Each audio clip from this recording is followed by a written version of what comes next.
إلهي لا تعذبني فإني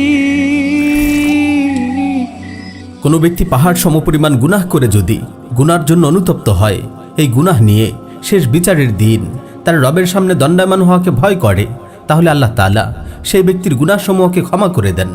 হাদিসে বর্ণিত হয়েছে, রাসূল সাল্লাল্লাহু আলাইহি ওয়াসাল্লাম বলেন, তোমাদের পূর্ববর্তীদের মধ্য থেকে এক লোক ছিল যে গুনায় নিমজ্জিত হয়ে নিজের উপর সীমা লঙ্ঘন করেছিল, নিজের উপর অবিচার করেছিল। মৃত্যুর পূর্বে সে তার সন্তানদের ডেকে বলল, হে আমার সন্তানেরা, আমি তোমাদের কেমন বাবা? তারা বলল, আপনি আমাদের উত্তম পিতা।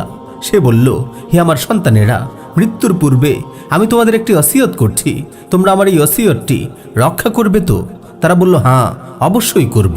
তিনি বললেন, আমার ওসিয়তটি হচ্ছে, আমার মৃত্যুর পর তোমরা আমার দেহটিকে আগুনে ঝলসিয়ে ছাই বানিয়ে ফেলবে, অতঃপর সেই ছাইগুলোকে বাতাসে উড়িয়ে দিবে, যাতে করে আল্লাহর সামনে আমাকে দণ্ডায়মান হতে না হয়।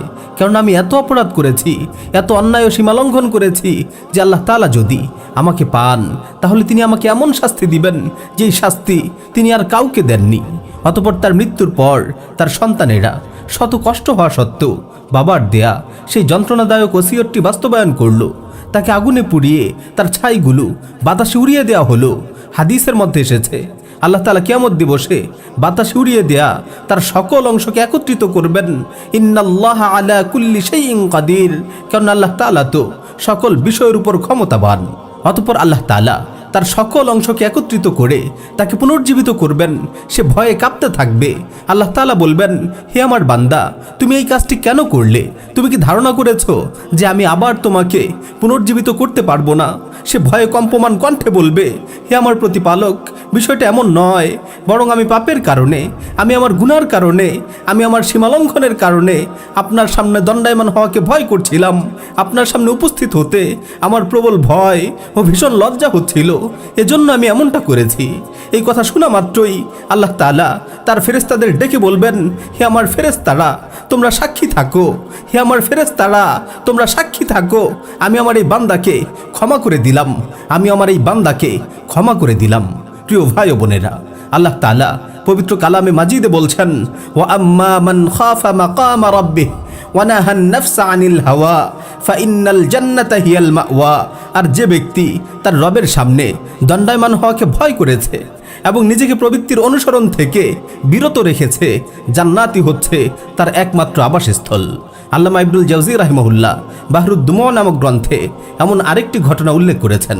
এক আল্লাহভীরু ব্যক্তি মৃত্যুর পূর্ব মুহূর্তে তিনি তার সন্তানকে ডাকলেন। তিনি তার সন্তানকে লক্ষ্য করে বললেন, হে আমার আদরের সন্তান, আমার কথা শোনো। আমি যেভাবে যা করতে বলি তুমি সেভাবেই তা পালন করো। তুমি এক কাজ করো, একটি দড়ি দিয়ে আমার ঘাড়টিকে বাঁধো, তারপর আমাকে টেনে হেঁচড়ে শাস্তি দিতে থাকো। আমার চেহারাকে ধুলোয় ধূসরিত করো এবং আমাকে লক্ষ্য করে বলতে থাকো, এটাই হচ্ছে তার প্রতিদান যে তার রবের অবাধ্য হয়েছে। এটাই হচ্ছে তার প্রতিদান যে তার রবের অবাধ্য হয়েছে। বাবার কথা মতো ছেলে তাই করল।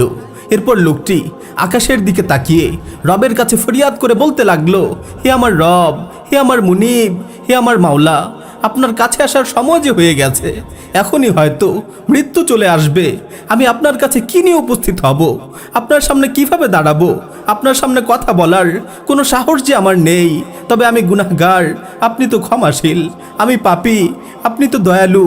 আমি গোলাম, আর আপনি তো আমার মুনিব। সুতরাং আমার সকল গুনাহসমূহকে ক্ষমা করে দিন। আপনি ছাড়া আমার আর কোনো আশ্রয়স্থল নেই, আপনি ছাড়া আমার আর কোনো শক্তি নেই। এরপর এই অবস্থাতেই তার রূহ বেরিয়ে গেল। এমন সময় বাড়ির কোনো এক প্রান্ত থেকে গুরুগম্ভীর কণ্ঠের একটি আওয়াজ ভেসে আসলো। উপস্থিত সবাই সেই আওয়াজ শুনতে পেল। সেই আওয়াজটি ছিল, বান্দা তার রবের সামনে অবনত হয়েছে, নিজ গুনাহের ক্ষমা চেয়েছে, আর রব তাকে নিকটবর্তী করেছেন, তাকে কাছে টেনে নিয়েছেন, আর জান্নাতে তার আবাস নির্ধারণ করে দিয়েছেন। প্রিয় ভাই ও বোন, আসুন সময় থাকতেই পুণ্যবান ব্যক্তিদের মতো আমরাও আল্লাহর নিকট তাওবা করি, নিজের গুনার জন্য অনুতপ্ত হয়ে ফরিয়াদ করি, ইয়া রাব্বি ইন আযুমাত যুনুবি কাসরাতান ফালাকাদ আলিমতু বিআন্না আফওয়াকা আযমু ইন কানা লা ইয়ারজুকা ইল্লা মুহসিনুন ফামান যাল্লাযী ইয়াদউ ওয়া ইয়ারজুল মুজরিমু আদউকা রাব্বি কামা আমারতা তাদাররুআন ফাইযা রাদাত্তা ইয়াদি ফামান যা ইয়ারহামু মালি ইলাইকা ওয়াসিলাতুন ইল্লার রাজা ওয়া জামিলু আফিকা সুম্মা আন্নী মুসলিমু। হে আমার রব, আমি জানি আমার গুনার পরিমাণ অনেক বেশি, তবে আমি এও জানি তোমার দয়া তার চেয়ে আরও বেশি। যদি নেককাররাই শুধু তোমার দয়ার আশা করতে পারে, তাহলে আমার মতো পাপীরা কার কাছে যাবে, কার কাছে গিয়ে ক্ষমা চাইবে? হে আমার রব, তুমি যেভাবে নির্দেশ দিয়েছো সেভাবে ভয়ে জড়সড় হয়ে অনুতপ্ত হয়ে তোমার কাছে ক্ষমা চাইছি, দুহাত তুলে তোমার কাছে ফরিয়াদ করছি। হে আল্লাহ, তুমি যদি ফিরিয়ে দাও কে আমায় রহম করবে? হে আল্লাহ, আমার বুক ভরা আশা আর তোমার অসীম অনুগ্রহ ছাড়া আমার কাছে আর কোনো ওসিলা নেই। হে আমার রব, আমি তোমার সামনে আত্মসমর্পণ করছি, তুমি আমায় ক্ষমা করো। হে আমার রব, আমি তোমার সামনে আত্মসমর্পণ করছি, তুমি আমায় ক্ষমা করো। وأن استغفروا ربكم ثم توبوا إليه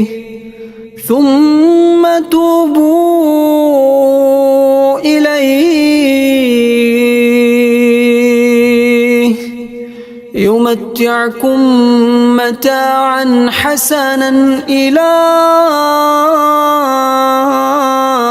أجل مسمى ويؤتي كل ذي فضل فضله وإن تولوا فإني أخاف عليكم عذاب يوم كبير